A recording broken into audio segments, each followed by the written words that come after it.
ছোট্ট বন্ধুরা, আজকে যে গল্পটা বলবো তোমাদের সেটা হচ্ছে রাস্তার মোড়ে যে বহু পুরানো দোতলা বাড়িটা রয়েছে তার পাশ দিয়ে যদি তুমি যাও তাহলে গা ছমছম তোমার করবেই।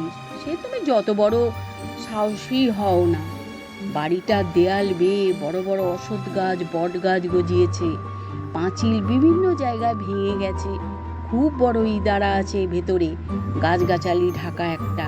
যাই হোক, শোনা যায় বহু বছর আগে ওখানে এক জমিদার বাস করত। দিনের বেলা জমিদারি দেখাশোনা করত, কিন্তু গভীর রাতে দূর দূর গ্রামে ডাকাতি করতে যেত। যে বাড়িতে ডাকাতি করতে যেত প্রথমেই বাড়িতে ঢুকেই বাড়ির ছোট্ট বাচ্চাকে মেরে ফেলত, যাতে অন্যান্য বাড়ির সদস্যরা ভয় পেয়ে বিনা বাধায় সমস্ত টাকা পয়সা গয়নাগাটি ডাকাতদের হাতে তুলে দেয়। জমিদার নিজে ওই কাজটা করত। কত বড় নিষ্ঠুর পাষাণ মন হলে একটা নিষ্পাপ শিশুকে হত্যা করা যায়। তখন ছিল ইংরেজ শাসন।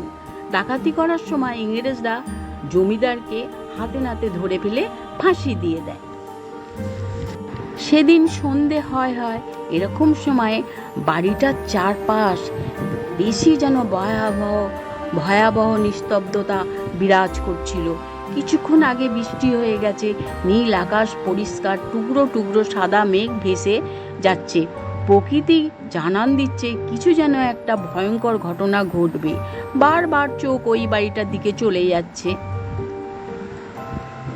তোমরা তো জানো পৃথিবী কক্ষপথে 24 ঘন্টা একবার ঘুরে আসে, আর সূর্যকে প্রদক্ষিণ করতে লাগে 365 দিন।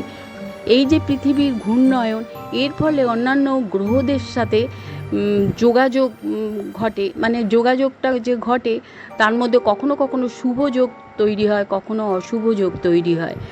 শুভ যোগে মানুষ ভগবানের আরাধনা করে, দেবদেবীর পুজো করে, বাড়িতে অন্নপ্রাশন, পৈতে এইসব ভালো ভালো অনুষ্ঠান হয়, যেমন অক্ষয় তৃতীয়া।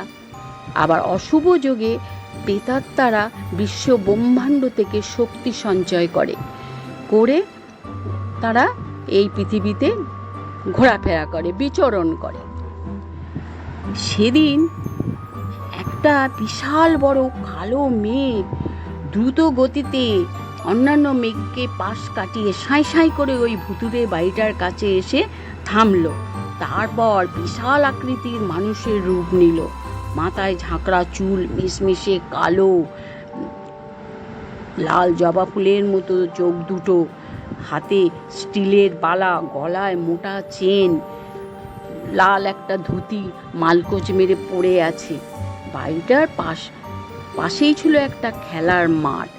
কিভাবে ওই প্রেতাত্মাটা এসে ওত পেতে বসলো তোমরা তো শুনলে। এইবার একটা 5-6 বছরের ছেলে খেলা শেষে হাতে বল নিয়ে বাড়ি ফিরছিল। পিছনে ওর মা আসছিল একটু দূরে। বাড়িটার কাছাকাছি আসতে ওর হাতের বলটাকে কেউ যেন টোকা মেরে মাটিতে ফেলে দিল। এইবার বলটা গড়িয়ে গড়িয়ে পাঁচিল টপকে ওই ভুতুড়ে বাড়িটার মুখ দিয়ে যাচ্ছে নিঃশব্দে। ছেলেটাও যাচ্ছে, ওর বল ও কেন ছাড়বে। এইবার সেও যাচ্ছে। দূরে মা তো ছেলেটাকে ওই ভূতের বাড়ির সামনে দেখেই মানে সতর্ক হয়ে গেছে। মা ছুটে ছুটে আসছে। এইবার ছেলেটাকে মা ছুটে এসে কোলে নিয়ে নিল। হঠাৎ বলটাও থেমে গেল আর ছেলেটা মার কোলে। এইবার মার কোলে ছেলে থাকলে যমরাজ থমকে যায় যেখানে, সেখানে ভূত কি করবে।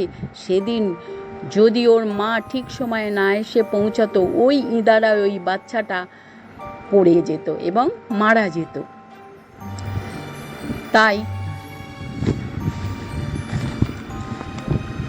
সেদিনকে ওই বাচ্চাটা মারা যেত ভূতের হাত থেকে। মা স্বয়ং ভূতের হাত থেকে ওই বাচ্চাটাকে সেদিন বাঁচিয়েছিল। তারপরে কি হয়েছিল, ওই বাড়ি থেকে তর্জন গর্জন, হুঙ্কার, জিনিসপত্র ছোড়াছুড়ি সবাই শুনেছিল। সেটা সত্যি করেই ভূতের বাড়ি ছিল। এই ছিল আজকে আমার গল্প।